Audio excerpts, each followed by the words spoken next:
రెండెర్రా పిల్లలు బాగున్నారా? నిన్నటి కథ నచ్చిందా? మరి నేను చెప్పే కొత్త కొత్త కథలు వినడానికి నా ఛానల్ని సబ్స్క్రైబ్ చేసి లైక్ చేయండి. మరి మీరు నా ఛానల్ని సబ్స్క్రైబ్ చేసి కథలు వింటే నాకు ఎంతో హుషారుగా ఉంటుంది కదర్రా.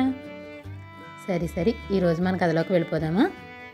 ఈరోజు మన కథ సమదృష్టి. మంగళాపురం జమీందారు తమ్ముడు తిరుపతి రాయుడికి ఎదుటివారిలో ఏవేవో లోపాలంటూ ఎత్తి చూపడం సరదా. చిన్న పెద్ద భేదం లేకుండా ప్రతి ఒక్కరిని అవహేళన పాలు చేయాలన్న మనస్తత్వం కలవాడు. మంగళాపురంలో ఏటా జరిగే చైత్ర పౌర్ణమి ఉత్సవాలకు పరమానంద స్వామి అనే సాధువు రావడం ఆనవాయితీ. ఆ ఏడు పరమానంద స్వామి వస్తున్నట్టు తెలియగానే మంగళాపురం ప్రజలు తోడెడ్లను పూంచిన రథాన్నొకదాన్ని చక్కగా అలంకరించి తీసుకుపోయి ఆయనకు స్వాగతం చెప్పారు. పరమానంద స్వామి మందహాసం చేస్తూ రథం ఎక్కి కూర్చున్నాడు. జనంలో ఉండి ఇదంతా చూస్తున్న తిరుపతి రాయుడు ముందుకు వచ్చి, సర్వసంగ పరిత్యాగులైన స్వాముల వారికి ఊరేగేందుకు రథం కావలసి వచ్చిందా అన్నాడు హేళనగా. ఇది విని జనం కోపగించుకున్నారు.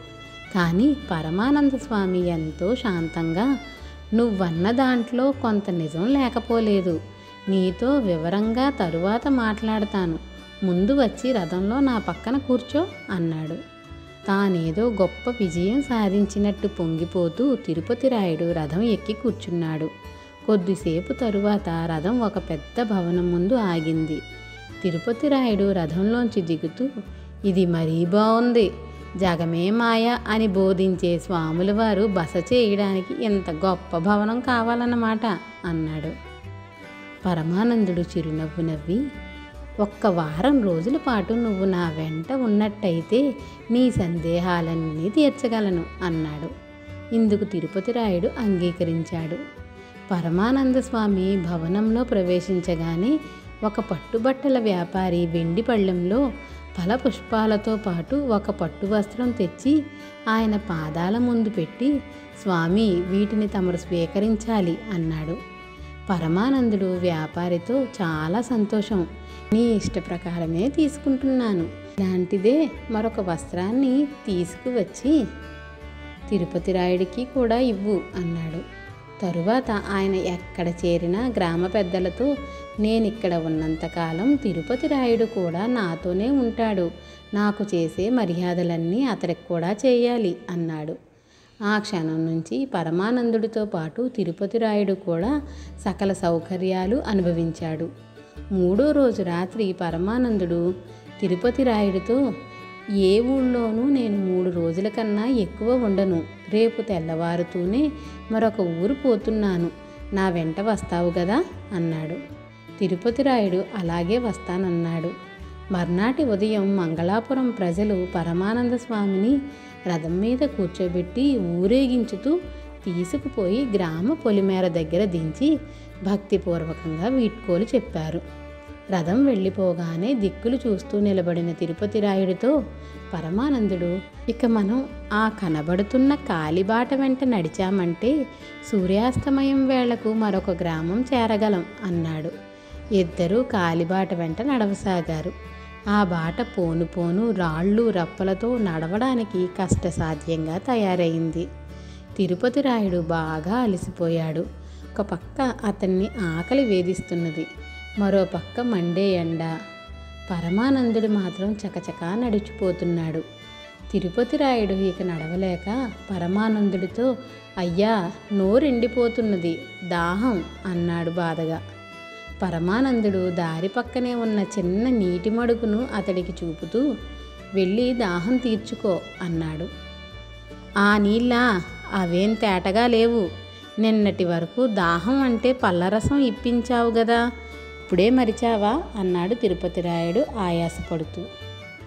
అదేం లేదు కానీ ఇక్కడ మనకు పళ్ళరసం ఇచ్చేవాళ్ళు ఎవరూ లేరు కదా అంటూ పరమానందుడు నీటి మడుగులో దిగి 4 దోసిళ్ళ నీళ్లు తాగాడు. తిరుపతి రాయుడు కూడా దాహం తీర్చుకొని మడుగు ఒడ్డు మీద కూర్చుని, అయ్యా ఇక నాకు నడిచే ఓపిక లేదు అన్నాడు. పరమానందుడు నవ్వుతూ అతడి పక్కన కూర్చున్నాడు. 1 గంట గడిచేంతలో ఒక ఒంటెద్దు బండి వాళ్ళకేసి వచ్చింది. బండి తోలే శరభయ్య అనేవాడు పరమానందుని చూస్తూనే బండి దిగి, స్వామి బండి ఎక్కండి పోదాం అన్నాడు నమస్కరిస్తూ. ఇద్దరూ బండి ఎక్కారు. వాళ్ళు శరభయ్య వాళ్ళ గ్రామం చేరేసరికి బాగా రాత్రి అయ్యింది. శరభయ్య బండిని ఒక చావటి ముందు ఆపి, స్వామి నేనుండేది చాలా చిన్న గుడిసె, ఈ చావడి మీకు సౌకర్యంగా ఉంటుంది అన్నాడు. పరమానందుడు తిరుపతి రాయుడు చావట్లోకి వెళ్ళారు. ఈ రాత్రి మనం ఇక్కడే నిద్రించాలి అన్నాడు పరమానందుడు. తిరుపతి రాయుడు దీనంగా ముఖం పెట్టి, నిద్రమాట దేవుడెరుగు, ముందు ఆకలి చల్లారడం ఎలా అన్నాడు. అంతలో శరభయ్య 2 చిన్న ముంతల్లో గంజి తీసుకువచ్చి, ఈ అపరాత్రి వేళ ఇంతకన్నా ఇంట్లో మరేం లేదు, నన్ను మన్నించాలి అన్నాడు. పరమానందుడు ముంతలో గంజి తాగి ముంతను శరభయ్యకు ఇచ్చాడు. తిరుపతి రాయుడు కూడా గంజి తాగి వాంతి చేసుకోబోతున్నవాడిలా, ఇందులో తగినంత ఉప్పు కూడా లేదు అన్నాడు. పరమానందుడు వెళ్ళబోతున్న శరభయ్యను వెనక్కి పిలిచి, ఈ అర్ధరాత్రి వేళ ఇంత గంజి పోసి మా ప్రాణాలు నిలిపావు, నీ మేలు మరువరానిది. ఇదిగో ఈ పట్టు వస్త్రం తప్ప నా దగ్గర మరేం లేదు, దీన్ని తీసుకో అంటూ వస్త్రాన్ని శరభయ్యకిచ్చాడు. తిరుపతి రాయుడు ఆశ్చర్యపోతూ, ఉప్పు కూడా లేని ఇన్ని గంజినీళ్లకు పట్టు వస్త్రం బహుకరణ, అంత విలువ తెలియని వాడివి, అసలు దాన్ని ముందు ఎందుకు తీసుకున్నట్టు అని అడిగాడు. పరమానందుడు నవ్వుతూ, మంగళాపురం ప్రజలు ప్రీతితో ఇచ్చారు గనక తీసుకున్నాను, అయినా ఇంత కావిటి బద్ద కట్టుకు తిరిగే నాకెందుకు పట్టు వస్త్రాలు, నువ్వే చెప్పు తిరుపతి రాయుడు. మనుషులు దేన్నైనా సమదృష్టితో చూడటం నేర్చుకోవాలి. అభిమానులు ప్రేమ కొద్దీ పెట్టే విందు భోజనమైనా గంజి అయినా నాకొక్కటే. సుఖాలకు పొంగిపోకుండా, కష్టాలకు కుంగిపోకుండా నా చేతనైనంతలో సాటి మనిషికి సహాయపడేందుకు ప్రయత్నిస్తున్నాను అన్నాడు. తిరుపతి రాయుడు ఆయన పాదాలు తాకి, మీ మంచితనం తెలుసుకోలేక నా అజ్ఞానం కొద్దీ దురుసుగా ప్రవర్తించాను, క్షమించండి అన్నాడు. పిల్లలు, కథ నచ్చిందా? అయితే లైక్ చేసి షేర్ చేయండి, మరి అలాగే సబ్స్క్రైబ్ కూడా చేయండిరా. పిల్లలు, నా కథలు ఎలా ఉన్నాయో మీరు కామెంట్ల రూపంలో కూడా పెట్టండి. అలాగే మీరు ఎలాంటి కథలు వినాలనుకుంటున్నారో కూడా నాకు కామెంట్లలో పెట్టండి, సరేనా?